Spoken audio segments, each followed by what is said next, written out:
അപ്പോൾ ഈ പാട്ടൊക്കെ കേട്ട് ആസ്വദിച്ച് പോകുന്നത് എങ്ങോട്ടാണെന്നല്ലേ, നമ്മളൊരു മൂവി കാണാനായിട്ട് പോവുകയാണ്. എല്ലാവർക്കും അറിയാമല്ലോ, ഇപ്പം ഭയങ്കരമായിട്ട് അതിഗംഭീരമായിട്ട് ഓടിക്കൊണ്ടിരിക്കുന്ന എമ്പുരാൻ തന്നെ കാണാൻ പോവുകയാണ്. അപ്പോൾ ഞങ്ങളിവിടെ നെക്സസിലാണ് ബുക്ക് ചെയ്തത്. പാർക്കൊക്കെ ചെയ്ത് മേളിലോട്ട് കയറി അങ്ങനെ. അപ്പം ഞങ്ങൾക്ക് നേരെ ഞങ്ങൾ ഫുഡ് കോർട്ടിലേക്കാണ് പോയത്, കാരണം ആമീസിന് നല്ല വിശപ്പുണ്ടായിരുന്നു. അങ്ങനെ ഷോയൊക്കെ കഴിഞ്ഞ് ഞങ്ങൾ പതുക്കെ മുകളിലേക്ക് വരും. അപ്പോൾ ഗാലറിയിൽ നിന്ന് ഞാൻ വെറുതെ ഒന്ന് ചുറ്റും നോക്കി. എൻ്റെ അമ്മ എത്ര ആൾക്കാർ! അതിനായിട്ടൊന്ന് കീ ചെയിൻ വാങ്ങണമെന്ന് പറഞ്ഞിട്ടൊരു സ്ഥലത്ത് കയറിയത്. ഈ ചെറിയ സ്റ്റോൾ ഇട്ടേക്കുമല്ലോ. പക്ഷേ വില കേട്ടപ്പോൾ എന്താണെന്ന് അറിഞ്ഞൂടാ, പുള്ളി പിന്നെ കീ ചെയിൻ വേണ്ട എന്നുള്ള തീരുമാനത്തിലേക്ക് എത്തി.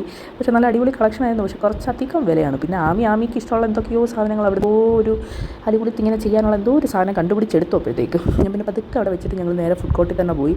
അപ്പോൾ അവിടെ ഞാൻ എന്നോട് ആദ്യം പറഞ്ഞു, നമ്മൾ വീട്ടിലും ചോറായി, ഇപ്പോൾ ഇവിടെ വന്നിട്ട് നമുക്ക് ബിരിയാണിയോ റൈസോ ഒന്നും കഴിക്കണം, ഒന്ന് വെറൈറ്റി പിടിക്കാമല്ലോ എന്ന് പറഞ്ഞിട്ട് അങ്ങനെ നേരെ ടാക്കോ ബെല്ലിൽ പോയി. അപ്പോൾ അടുത്ത മെനു കണ്ടപ്പോഴത്തേക്ക് എന്നോട് പറഞ്ഞു, നീ എന്താണെന്ന് വെച്ചാൽ ഓർഡർ ചെയ്തു, എന്ത് കുന്താണേലും ഞാൻ കഴിച്ചോളാം. ഓർഡറൊക്കെ ചെയ്ത് ടോക്കണായിട്ട് വന്നു. അങ്ങനെ കുറേ ഞങ്ങൾ ഓർഡർ ചെയ്ത് മറ്റേ ചീസ് ലോഡഡ് ഫ്രഞ്ച് ഫ്രൈസ്, പിന്നെ പെസഡില്ല റോസ് വിത്ത് ചോക്ലേറ്റ് ഡിപ്പ്. സംഭവം കൊള്ളാം, ഇത് ആമിക്ക് ഇഷ്ടപ്പെടും, കാരണം ഫുൾ മധുരമാണ്. അപ്പോൾ ഇത് നമ്മുടെ ആലു പൊറോട്ട പോലെ ഇരിക്കുന്നൊരു സാധനം, നമ്മുടെ ചപ്പാത്തിക്കുള്ളിൽ നമ്മൾ ഫില്ല് ചെയ്ത് കഴിക്കില്ല, അതുപോലെ അതിന് വരെ ചിക്കനും ചീസും ഒക്കെ വെച്ചിട്ടുണ്ട്, അത്രേ ഉള്ളൂ. ഇത് സംഭവം കൊള്ളാമെന്ന് ചോദിച്ചാൽ കൊള്ളാം. പക്ഷേ അങ്ങനെ അതൊക്കെ കഴിഞ്ഞ് ഞങ്ങൾ പിന്നെ വേഗം തിയേറ്ററിൻ്റെ ഉള്ളിൽ പോയി.